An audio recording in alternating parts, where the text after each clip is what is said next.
I make my own dishwasher soap.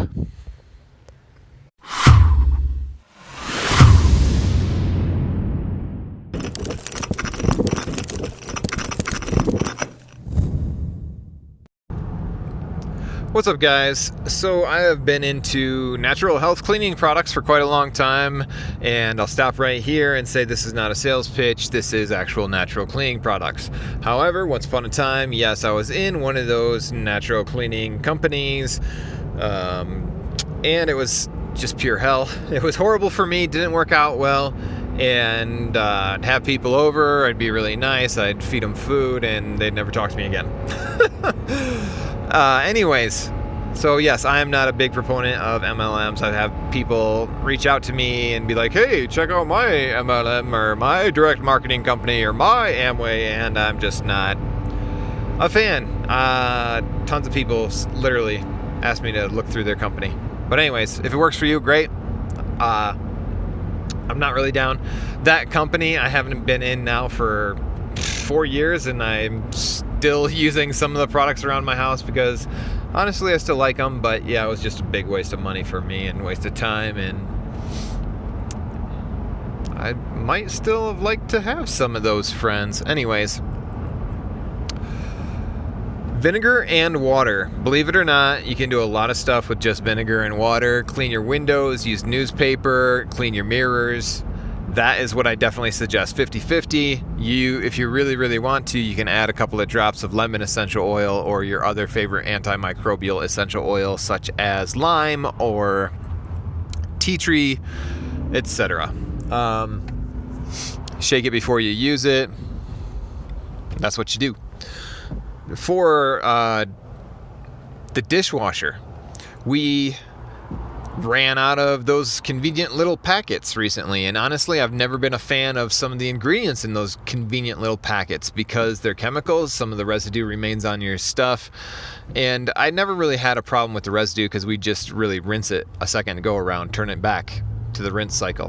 Why there's not an option for second rinse on machines as a standard, I don't know. Sounds kind of stupid to me that they never put that on there. Anyways, this is a real easy recipe. Everything's going to vary for you based on the hard water, soft water condition of your water that goes into your machine.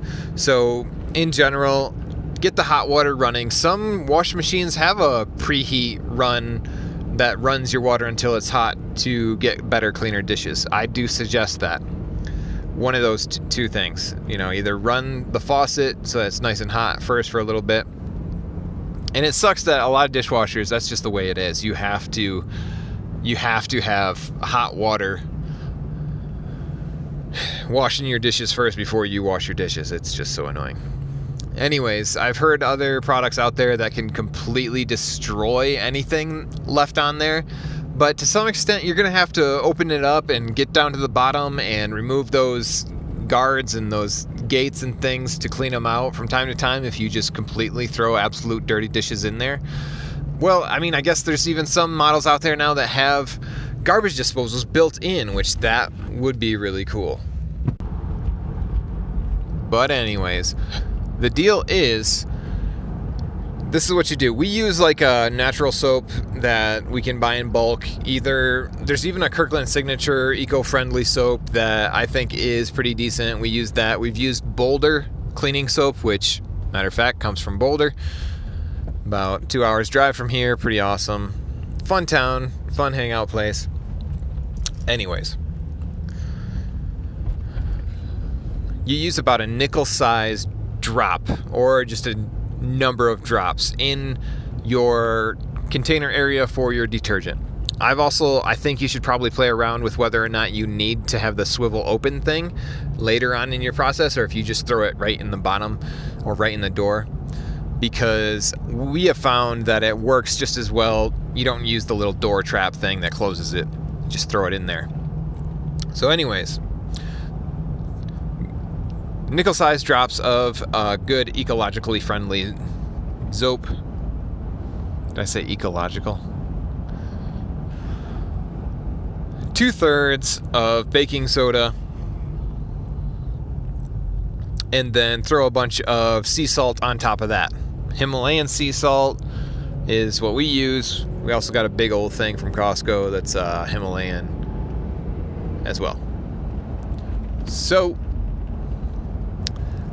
after it washes, then in the rinse cycle, if you put about a cup, we have about a half a cup, little plastic cup that goes in the top, and we fill that with vinegar. So the vinegar is going to give you an awesome rinse, and it literally, you just let it overflow from the cup as the rinse cycle goes, and it pretty much dissolves any of the leftover of anything and gives you clean, spotless glasses. Even if you're not going to use any of these homemade remedies for that, then I would still suggest putting like a half a cup container of vinegar on the top shelf. And I've heard some people say that you can put it in the beginning. I've also heard people say that you could leave it out until the rinse cycle, but I'm not always there to watch it, so usually we did just leave it in the very beginning. I do think adding it at the rinse cycle is probably optimal. And as far as cleaning other things, I really am a big fan of African black soap. There's a Lafia brand I've reviewed. I usually just get the unscented. But a Lafia cleaning solution is amazing for so many different things. It's a shave soap, it's a face soap, it's a body soap, it's a shampoo. It does it all. You can clean your toilets, clean your tile work, clean the bathtub, and I think it's amazing. I'll put that in the description. It's mostly shea butter, and surprisingly 32 ounces is around $12, or sometimes you can get it cheaper, maybe $10. Just depends. But yeah, those are my favorite cleaning products. As far as laundry goes, there's people out there that can make their own laundry solutions. If you've got the money, you would probably do best to buy an extremely large Charlie's soap container, which is basically just a bicarbonate soda. The thing is, you need to compensate in a dryer cycle or add a fabric softener or something like that. As far as natural fabric softeners, I don't really know a ton of those. I do have dryer balls in the dryer that will help soften the fabrics, and I also made my own dryer ball, and this is how I do it. So I had an old milk nut bag that they use for making almond milk, which you can buy at a lot of different places. You can buy those at Walmart even, pretty sure.